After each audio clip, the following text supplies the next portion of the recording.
Voici le corrigé de l'exercice 47, page 212. Cet exercice comporte deux parties.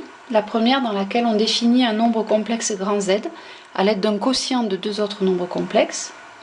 Il va falloir donner son expression algébrique. Et la deuxième partie qui est de nature géométrique. Pour la première partie, on procède exactement comme dans l'exercice 51. On essaie d'exprimer la forme algébrique du numérateur. Alors x plus y moins 1 plus i, et bien lorsqu'on le bidouille un petit peu, on rassemble les nombres réels et puis on factorise i de manière à obtenir la partie réelle plus i fois la partie imaginaire. On a donc la forme algébrique du numérateur. On fait pareil pour le dénominateur qui est z moins 3 plus 2i. Donc x plus y moins 3 plus 2i, ça donne x moins 3 plus i fois y plus 2. On factorise i. Maintenant que l'on a ces deux formes algébriques, on peut écrire z sous la forme du quotient de ces deux formes algébriques obtenues juste avant. Toujours la même technique, il va nous falloir multiplier en haut et en bas par la quantité conjuguée, par le complexe conjugué du nombre qu'on a ici, qui est x-3 plus y plus 2. On se souvient, le conjugué, c'est la même chose lorsqu'on a exprimé partie réelle plus i fois partie imaginaire, sauf qu'au lieu d'avoir un plus i, on a un moins i pour pouvoir utiliser l'identité remarquable a carré moins b carré. On multiplie donc par cette fraction-là. Alors là, il faut s'armer de courage parce que le calcul est vraiment pas beau. Alors au dénominateur, commençons par le plus simple. On retrouve l'identité remarquable a carré moins b carré, mais attention, moins b carré nous donne moins i carré, et donc ça devient un plus 1. C'est pour ça qu'on obtient x moins 3 au carré plus y plus 2 au carré.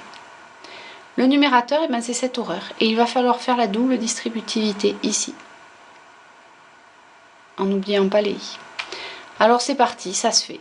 Voilà, x moins 1 se distribue avec x moins 3, puis se distribue avec moins i y plus 2, c'est le terme qu'on obtient ici, et ensuite i y plus 1 se distribue à x moins 3, que l'on obtient ici, puis à moins i y plus 2.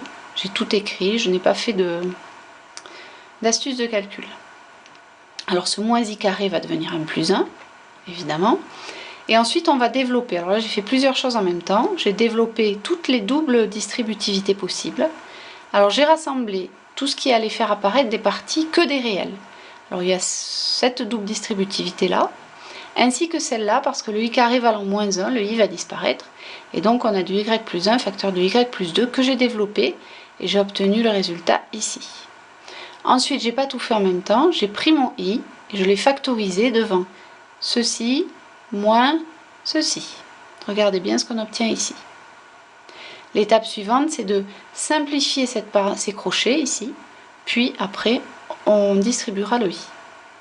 Alors ici aussi, il y a des simplifications à faire. Moins 3x moins y, ça devient moins 3x moins x, pardon, ça devient moins 4x. Alors les simplifications ici, je ne les ai pas encore faites. Je ne les ai faites qu'à l'intérieur des crochets. On obtient cette horreur. C'est horrible, hein, c'est normal.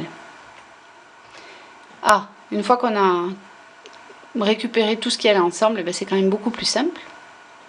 Donc ici, on n'a que des réels, plus i fois que des réels. On est presque à notre partie, à notre forme algébrique. Il nous reste ici à séparer la partie réelle de la partie imaginaire.